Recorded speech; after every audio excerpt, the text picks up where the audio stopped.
He dismissed her without warning in the middle of the auction, and the entire hall stopped to watch. Olivia Mercer left carrying more than just her belongings. Each step, each silent glance, indicated that this departure could change something that no one at Hale and Partners was prepared to face. The trading floor screens reflected in the glass like fireworks, and the sound of telephones competed with sharp voices and orders shooting into the air. Olivia Mercer, 29, observed that urban symphony with the keen eye that always defined her. At Hale and Partners, the trading floor had been her second home for almost 5 years. Daughter of university professors, Olivia had learned from an early age to find patterns where others only saw noise. On Sunday afternoons in New Haven, her father would draw simplified charts on the kitchen table, explaining how to read the market like someone deciphering an ancient map. "Numbers always tell a story, Liv," he would say, adjusting his thin-rimmed glasses. "You just have to know how to listen." Her mother, a literature teacher, complemented these lessons with another kind of wisdom. "Numbers tell stories, but eyes tell truths." It was she who taught Olivia to observe people beyond words, a skill that would later prove to be as valuable as her ability with spreadsheets. The path to Wall Street had not been easy. During her 3rd year of college, her mother was diagnosed with cancer. Olivia divided her days between financial economics classes and hospital corridors, studying for exams while holding the hand that had taught her to love books. When she passed away in the fall of the following year, Olivia felt that a part of her inner map had been erased. 2 years later, it was her father who passed away, quietly on a winter night. The family apartment, once filled with conversations about markets and metaphors, was now filled only with books and memories. Olivia packed her grandmother's Bible in her backpack, along with the financial calculator her father had used for decades, and left for Manhattan with 2 suitcases and an unwavering determination. Now, as a fixed-income analyst at Hale and Partners, she was known for her meticulous attention to detail. While other analysts checked only the obvious numbers, Olivia searched for the little inconsistencies, the patterns that didn't align perfectly. Radar was how Spencer Lang, 42, senior trader at the firm, used to call her. The nickname was half compliment, half warning. Spencer was the opposite of Olivia in almost everything. Where she was methodical and careful, he was impulsive and daring. With a heavy gold watch on his wrist and always impeccable ties, he commanded the trading floor like a maestro, selling risk as if it were the most exquisite of luxuries. Spencer had grown up in Detroit, the son of a steelworker who lost his job when the factories closed in the 80s. He had learned early on that Wall Street was a game of survival, and that hesitating meant losing. The commissions he earned supported not only his apartment on the Upper East Side but also the nursing home where his mother now lived, confused and forgetful. Each risky trade carried the silent weight of these responsibilities. Stephen Hale, the 60-year-old CEO, watched his protégé with quiet pride from his mirrored office.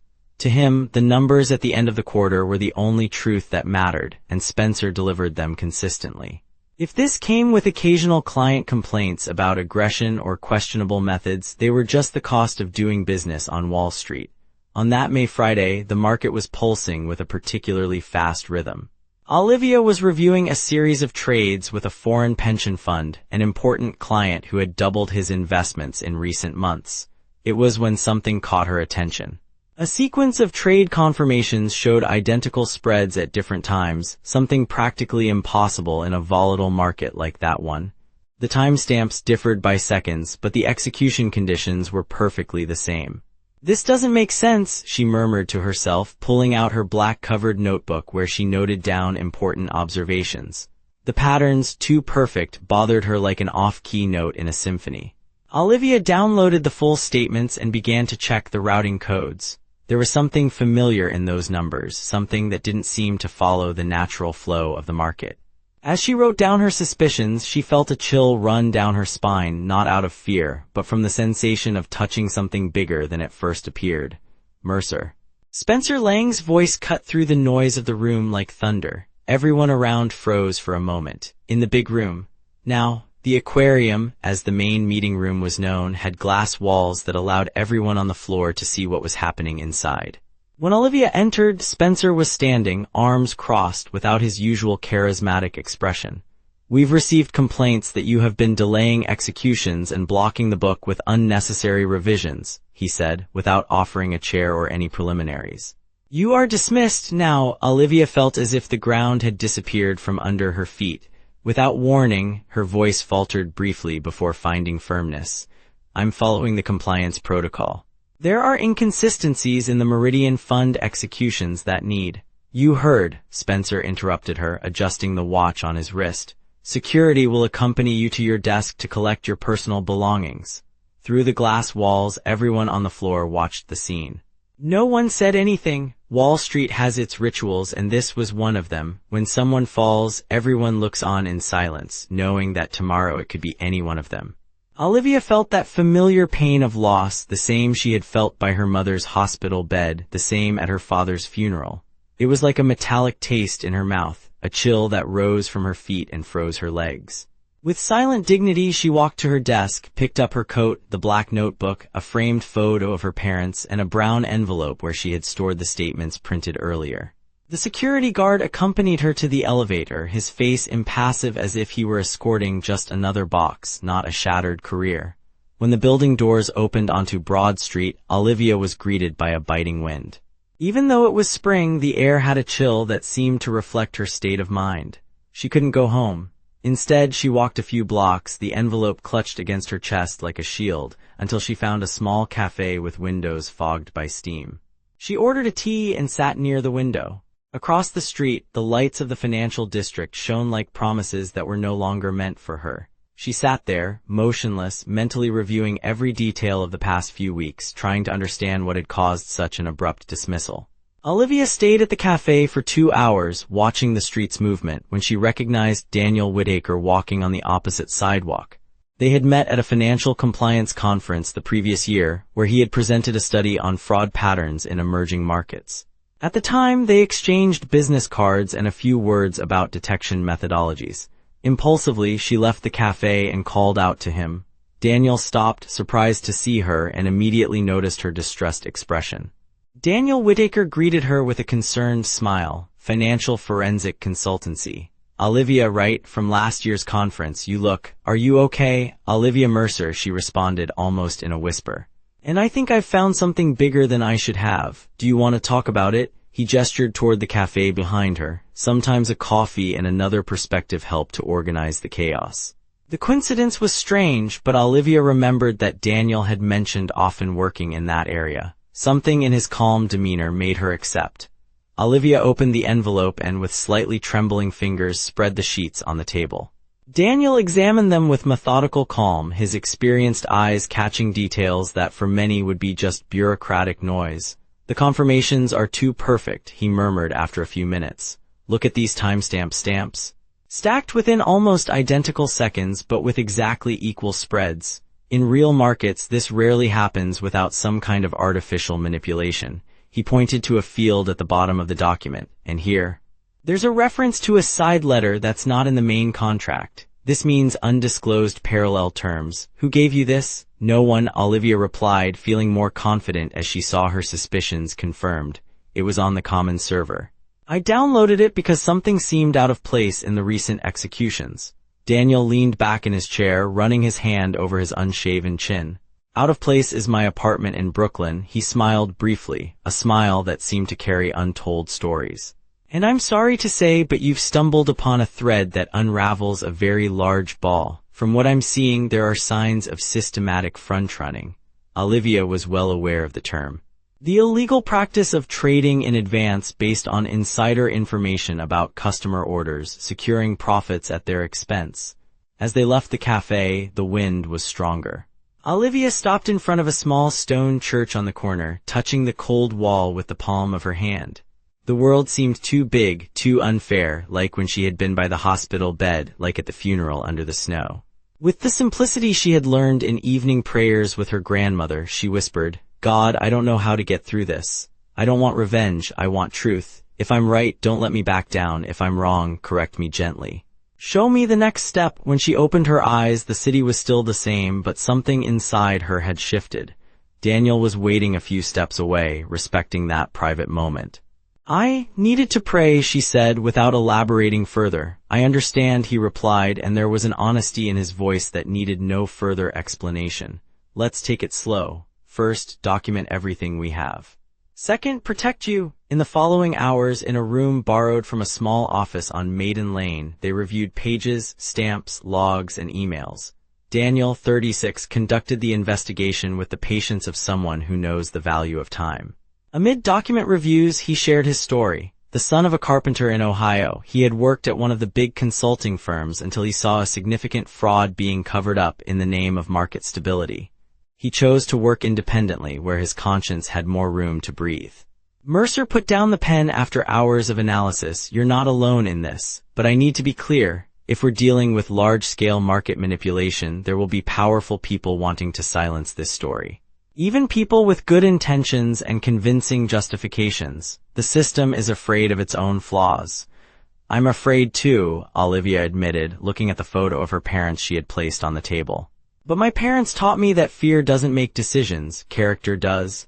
On Sunday, Olivia returned to that small stone church. She sat on the wooden pew, inhaled the scent of wax and old books. She remembered her mother listening to the concerns of her students after classes, her father cutting out financial news and organizing them in meticulously labeled folders. God acts in the details, her grandmother used to say while embroidering towels with steady hands despite her age. Olivia closed her eyes and repeated to herself, in the details, Lord. If the detail is my courage, give me strength. If it's Daniel crossing my path, thank you. If it's that timestamp slightly out of place, use it. Do what I cannot do alone. On Monday, the plan began to take concrete form. As they reviewed the printed documents again, Daniel noticed something they had missed. A small digital stamp that, due to some technical oversight, retained the name of the internal router at the footer, an acronym corresponding to the nickname of a proprietary algorithm Spencer often mentioned in team meetings. Even so, the piece that would transform suspicions into concrete evidence was still missing.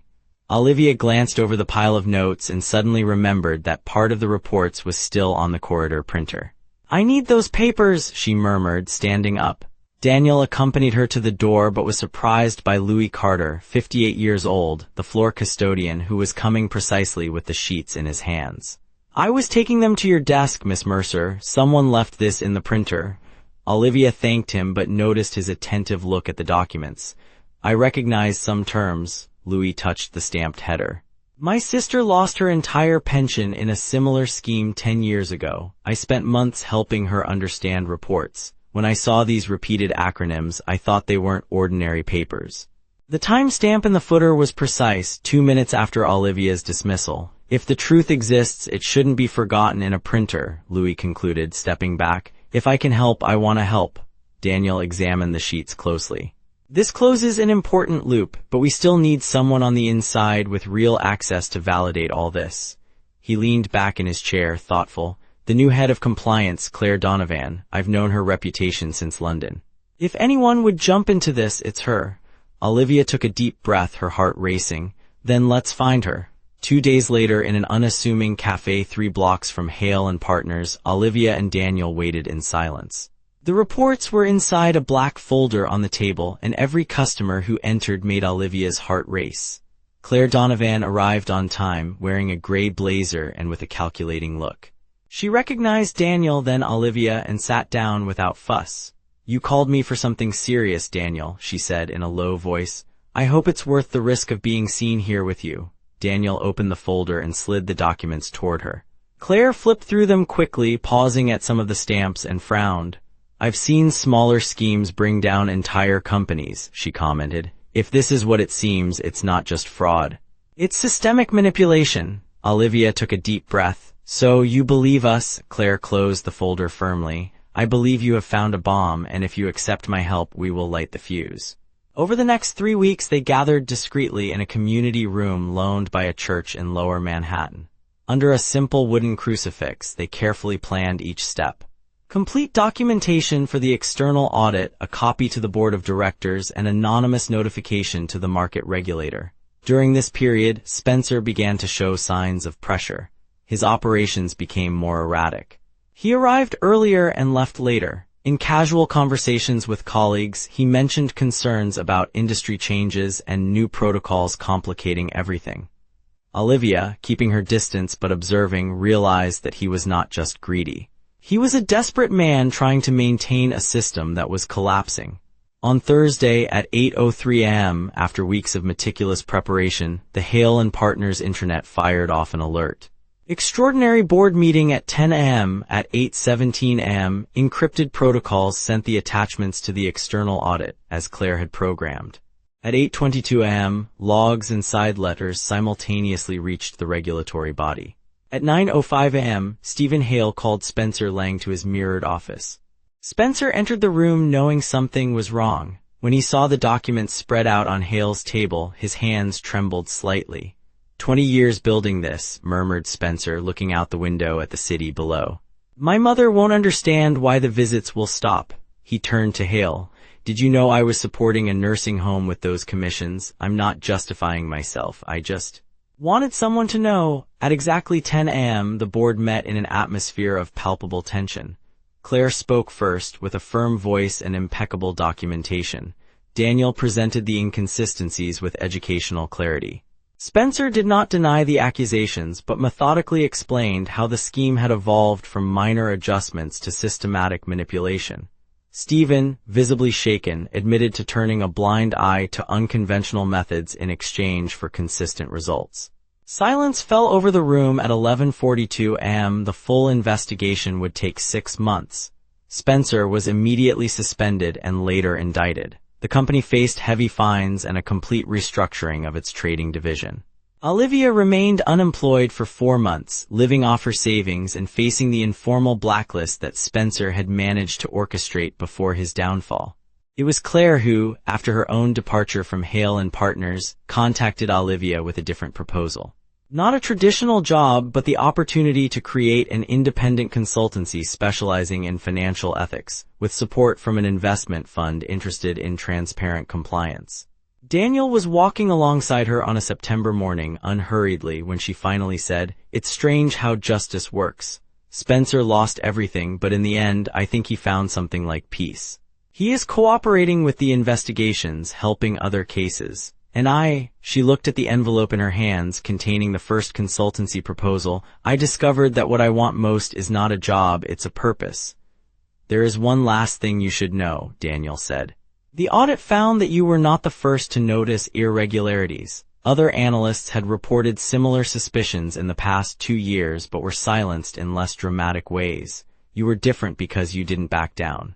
Why didn't I back down? Olivia asked herself aloud. Maybe because you learned from your parents that some stories need to be told, no matter the cost. The noise of the city once again became a familiar tune to Olivia. She put away the consulting proposal, smiled at Daniel, and mentally repeated the lesson her grandmother taught her while patiently embroidering her tablecloths. Justice that seems delayed is not absence. Sometimes it is just the necessary time for complete preparation, and the hand that moves the small pieces on the board also controls the whole game.